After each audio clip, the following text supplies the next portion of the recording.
1 de João 4, de 7 a 9 diz: Amados, amemo-nos uns aos outros, porque o amor procede de Deus.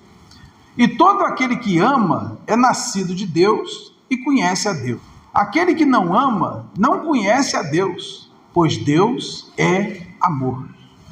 Nisto se manifestou o amor de Deus em nós, em haver Deus enviado o seu Filho unigênito ao mundo para vivermos por meio dele. Feche seus olhos, pense em Deus agora. Vamos orar. Senhor, nós estamos muito abençoados nesse lugar. Obrigado porque o Senhor nos recebe na tua casa.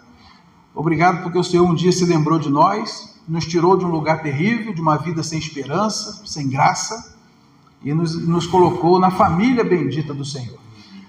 E hoje nós estamos aqui, já oramos juntos, cantamos, nós já nos abraçamos e agora temos o privilégio de abrir o teu livro, a tua palavra, a tua revelação para nós. E nós pedimos que o teu Espírito prepare o nosso coração para ouvir aquilo que o Senhor quer falar conosco. Fale conosco aquilo que nós precisamos ouvir, não aquilo que nós queremos ouvir. E que também todo esse ambiente seja abençoado pelo Senhor, de maneira que não haja nenhuma manifestação contrária que venha prejudicar esse momento de alguma forma. Nós abrimos, Deus, a nossa alma para receber a tua palavra, pedimos instrução do alto e, ó Deus, também já te agradecemos, porque o Senhor nunca desiste de nós. Obrigado, nós oramos em nome de Jesus. Amém. Jesus é amor. E o texto que nós lemos diz que Jesus é a manifestação do amor de Deus ao mundo. O amor de Deus se revelou ao mundo, se revelou a nós, na pessoa de Jesus. Nós ouvimos muito falar de amor nesse mundo, né? As músicas falam de amor. Mas a verdade é que enquanto nós não conhecemos Jesus, nós não temos a menor ideia do que é amor. O amor ágape é um amor de mão única, que não tem nada a ver com a pessoa que é amada, tem a ver com a pessoa que ama. E é com esse amor que Deus nos ama. É esse amor que é manifestado a nós por Jesus.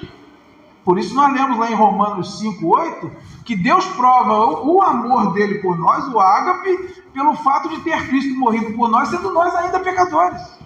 Deus não nos ama porque nós vamos dar alguma coisa em troca por ele, até porque não tem nada. O salmista diz: que darei ao Senhor por todos os seus benefícios para comigo?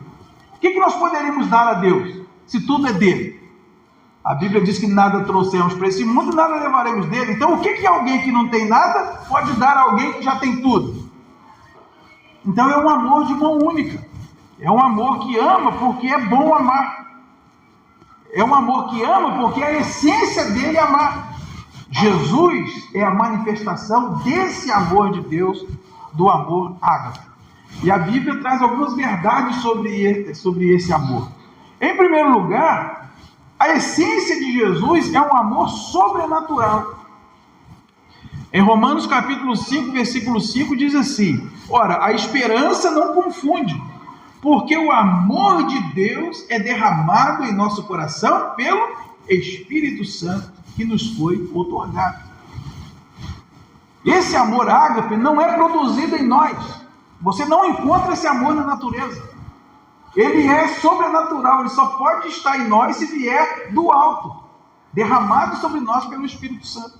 Na natureza não tem amor, o mais forte engole o mais fraco. Você não vê amor na cadeia alimentar. A natureza não produz esse amor. O homem naturalmente não produz esse amor.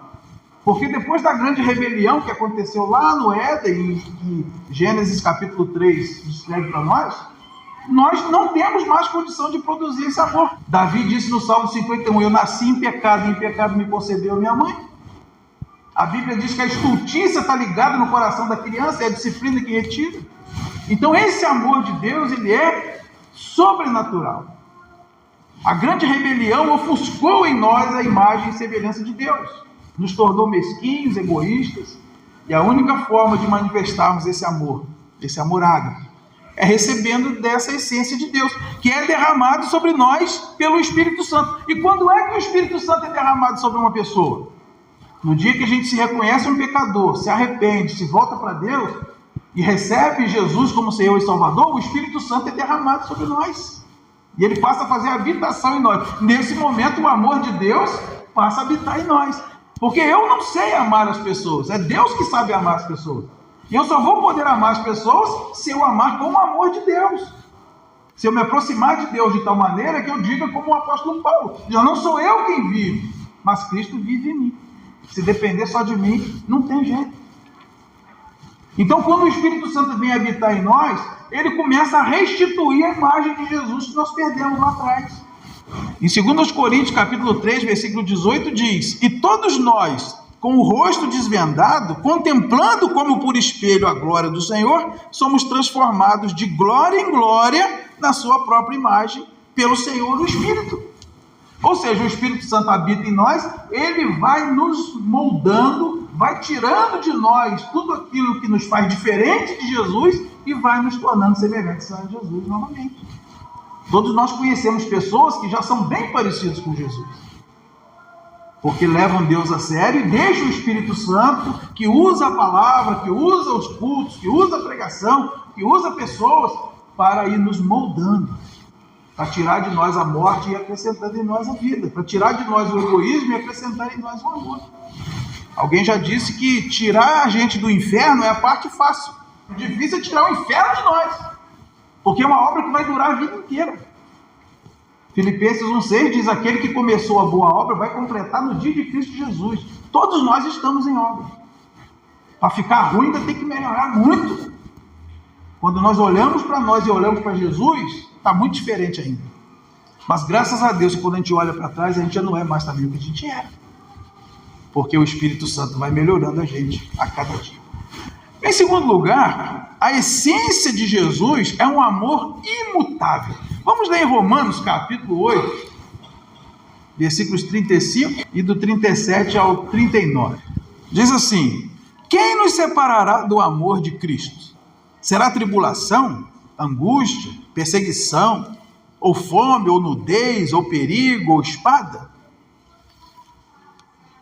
Versículo 38. Porque eu estou bem certo de que nem a morte, nem a vida, nem os anjos, nem os principados, nem as coisas do presente, nem do porvir, nem os poderes, nem altura, nem profundidade, nem qualquer outra criatura poderá separar-nos do amor de Deus que está em Cristo Jesus, nosso Senhor. Então, onde está o amor? Em Cristo. E esse amor é imutável. O amor de Deus manifestado em Jesus e que pelo Espírito Santo chega até nós, não sofre variação de acordo com as circunstâncias. E essa é uma coisa que nós crentes às vezes temos dificuldade de entender. Deus me ama do mesmo jeito em qualquer situação.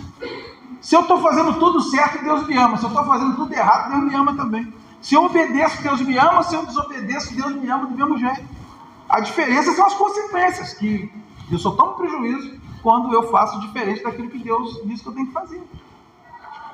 Às vezes nós achamos que quando nós estamos naquela fase alta, né, que a gente está crente à beça, pegando diabo à unha, vem na igreja todo domingo, dízimo em dia, né, evangelizando, aí Deus está gostando demais de mim. Aí quando está naquela fase, que a gente está aquela desanimada, né, você fala: Deus deve estar muito aborrecido comigo. A Bíblia diz que se o homem é infiel, Deus permanece fiel, porque ele não pode negar-se a si mesmo. No amor eros, quando um não faz a sua parte, o amor vai se apagando. No amor filho, quando um não dá atenção ao outro, a amizade vai esfriando. Mas o amor ágape é um amor de mão única, sacrificial, que tem a ver apenas com quem ama e não com quem é amado. Aquilo que está acontecendo conosco não tem nada a ver com o que Deus sente por mim e o que Deus está fazendo em mim. Mateus capítulo 4, a partir do verso 1, diz: a seguir foi Jesus levado pelo Espírito ao deserto para ser tentado pelo diabo. E depois de jejuar 40 dias e 40 noites, teve fome. Então o tentador, aproximando-se, lhe disse: ué, você não é filho de Deus? Manda que essas pedras se transformem em pães. Jesus, porém, respondeu: está escrito, não só de pão viverá o homem, mas de toda palavra que procede da boca de Deus. Aí quando você volta no capítulo 3, no final do capítulo 3, verso 16, diz assim: batizado Jesus, saiu logo da água, e eis que lhe abriram os céus, e viu o Espírito de Deus descendo como pomba vindo sobre ele. E eis uma voz do céu que dizia: esse é meu filho amado, em quem me comprazo. Então qual foi a palavra que saiu da boca de Deus para Jesus? Esse é meu filho, ele é amado, eu tenho prazer nele. Aí, vírgula, a seguir foi Jesus levado para o deserto. O fato de ele estar no deserto não tinha nada a ver com o fato de ele não ser filho de Deus não amar ele. Ah, fiquei desempregado, Deus não me ama. Não tem nada a ver uma coisa com a outra. Deus já disse: você é meu filho e você é amado. Agora você está no mundo, eu não vou tirar você do mundo. Então, no mundo tereis aflições. Tenha de bom ânimo. Por quê? Nós não viemos aqui para ficar. O reino de Deus não é desse mundo. Então, aqui nesse mundo nós vamos ter alegrias, tristezas, vitórias e derrotas. Então, nós temos que aprender a viver pela fé e não pela circunstância. Eu preciso me apropriar da palavra de Deus, onde ele diz: eu te amo. E o amor de Deus não foi falado, foi provado. Então não importa o que as pessoas falem de nós, façam conosco, não importa o que aconteça conosco, Deus nunca vai deixar de me amar. Precisamos crer nisso. E em terceiro lugar, a essência de Jesus é um amor infinito. 1 Coríntios capítulo 13, versículo 8, diz assim: o amor jamais acaba. Um dos atributos divinos de Jesus é a sua eternidade. Lá em João capítulo 1, versículo 1, diz: no princípio era o verbo, e o verbo estava com Deus, e o verbo era Deus. Se Jesus é Deus, Jesus é eterno. E se Jesus é amor, o amor é eterno. Então o amor jamais acaba. Quando eu digo que o amor acabou, na verdade eu estou dizendo: eu não quero mais amar. Uma vez que o amor é sobrenatural e é derramado em nossos corações pelo Espírito Santo, o que nós temos que fazer quando sentir que o amor está se esfriando? Não estou falando só no casamento, não. Na família, na igreja, na amizade. Eu tenho que pedir a Deus para que o Espírito Santo me encha com esse amor sobrenatural. E o que acontece quando eu faço isso? Olha o que está escrito em Lucas capítulo 11, versículo 13. Ora, se vós que sois maus sabeis dar boas dádivas aos vossos filhos, quanto mais o Pai Celestial dará o Espírito Santo àqueles que lhe pedirem. Então, se sentirmos que os relacionamentos estão esfriando, que o ódio está querendo tomar conta do meu coração, a mágoa, o ressentimento, a amargura, eu tenho que colocar diante de Deus. Eu preciso mais do Espírito Santo na minha vida. Porque à medida que o Espírito Santo vai ocupando os espaços da minha vida, não sobra espaço para essas coisas ruins ficarem na minha alma e no meu coração. E Deus não vai negar o Espírito Santo àqueles que quiserem ser cheios do Espírito. Nós precisamos de uma intervenção de Deus, por meio do Espírito Santo, para derramar esse amor em nós. Porque conviver com o ser humano é muito difícil. Só o amor sobrenatural de Deus para nos propiciar isso.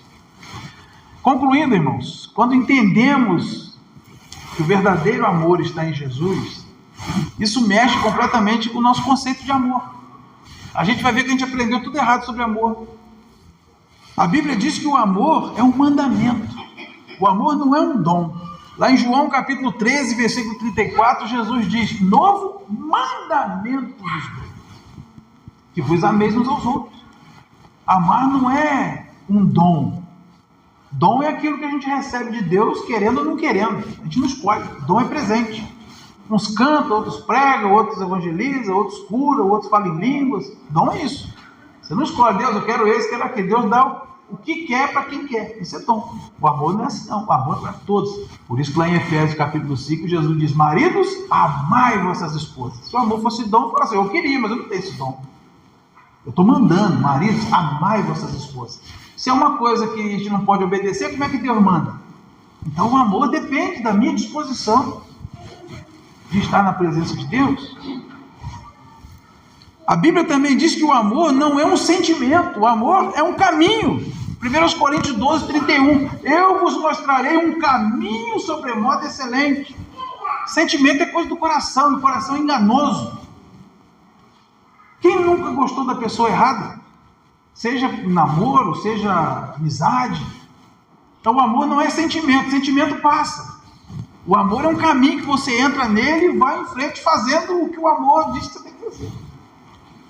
Sentindo ou não, querendo ou não, gostando ou não.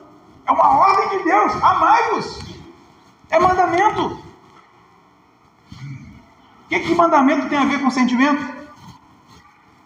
Se você sentir que deve obedecer, você obedece. Onde tem isso? Mandamento não tem a ver com sentimento. Mandamento tem a ver com obediência. Na Bíblia, o amor não é um acontecimento. O amor é uma escolha.